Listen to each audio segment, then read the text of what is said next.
Hello everybody, welcome to the Daily Brick. My name is Nick, and today we are going to be reviewing set number 76325 with a total of 1,131 pieces for a price point of $129.99. The Avengers Age of Ultron Quinjet is going to be one of the coolest sets of the new Avengers wave. I absolutely have fallen in love with the build technique used in this make the curvature of the ship look so good, and just all together the colors look amazing. I was a little worried about the colors before seeing it built, but after seeing it built, it looks perfect, and I wish LEGO went all out on ships like this for the future. There are a lot of details in this, so I'm just going to show you everything as we go on.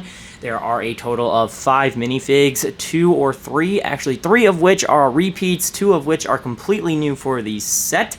We have Black Widow, Hawkeye, and Iron Man, the Mark 42 armor, which are all part of sets that had previously come out, but the Quicksilver and the Ultron are completely new for this set. There are a couple bells and whistles on this thing. You do have some giant panels up at the top that can be taken out, and you can fit all of the figs inside. There is a really roomy cockpit, and there's a really roomy central area of the ship that you can put a lot of figs in. There are quite a few stickers in this set. I don't think there are any prints besides the windscreen, but let's get right into it so I can show you all of the details. There are a few of these stickers up top that you can see placed on all of these tiles.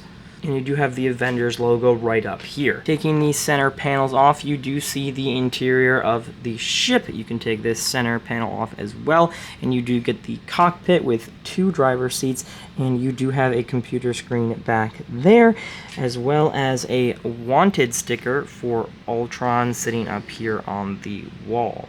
And on the opposite side, you do have some specs for the Quinjet. On the wall, you do have a clip for Hawkeye's bow, and you are actually supposed to take the bike with Black Widow on it and put it into the back, so that way you can recreate the scene in which she jumps off of the ship, and you can just lower this right back there for her to drive off of. Hawkeye is up here in the cockpit looking at a map to try to find Ultron, and there are some other printed tiles up there to give him that control panel. To start with the minifigs, we do have Hawkeye. This fig is going to be an exact repeat from the Age of Ultron set that we got a little while ago. That would be the black base diorama set.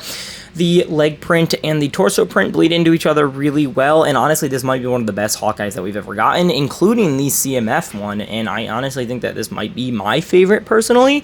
The hairpiece is one that we got in the original CMF, and the face print is something that a lot of people are a little upset with. That face print should not have been changed from the CMF, and it should have been kept the same throughout all of the Hawkeye figs, especially since the face print that they've been using for Hawkeye recently is so common and is used on quite a few figs. Up next, we have Black Widow.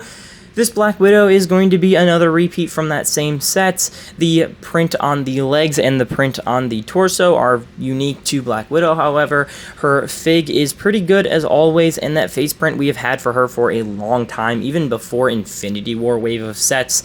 I think that it is time for an update for the Black Widow face print at least, and I think that we should be getting better figs, especially considering she is such a major character. Up next, we have the Iron Man Mark 43 armor. This fig is a little bit of an update, as the previous Mark 43 did have that original helmet mold. The torso print is really good. I think the red highlighting on some of the new Iron Men is really good, and I think it makes the fig pop a little bit more. He does come with his repulsors on both his hands and feet. The feet have the cylinders, while the hands have the studs. He does have a secondary face print that all of the Tony Starks have had. A lot of people think that we need an update for Tony Stark's face print. I think that it's perfect. I think that we don't need one. I love the heads-up display up there in the front, and when you do put the helmet back on, clip that back on, you can leave his helmet open, and that is something that a lot of people, believe it or not, don't know about LEGO Iron Man, is that the helmet does open up, and you can leave it open like that. Personally, I do not like the new helmet molds. I prefer the old. I think that these ones make the face look a little bit stretched out when it doesn't need to be.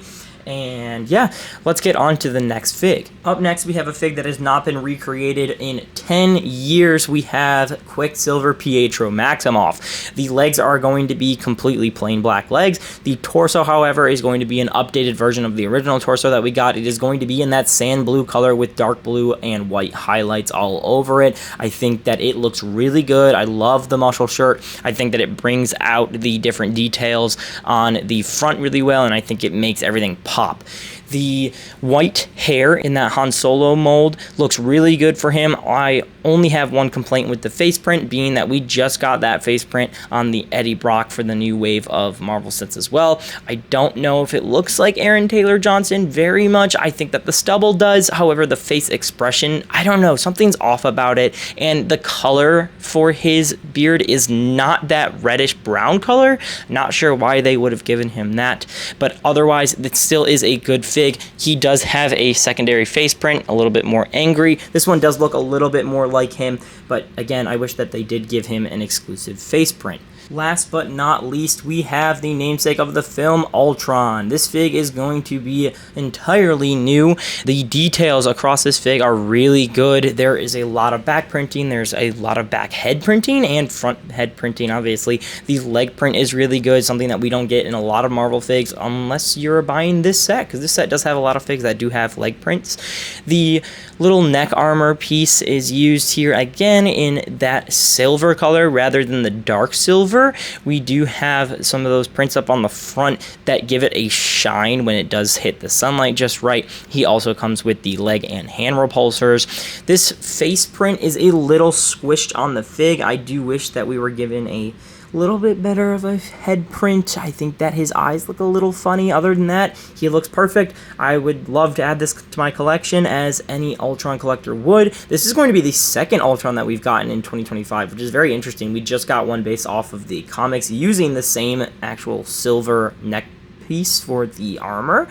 So yeah, they decided to go this route rather than giving him another helmet up top like they did in the original 2015 wave of sets. And yeah, that is going to be all for the Ultron fig, so let's get on to the rest of the build. One last thing that I did forget to show off is going to be Black Widow's bike. It does have two sticker details on the side that just make it a pretty generic bike, and this is the same one that you drop out of the back of the Quinjet.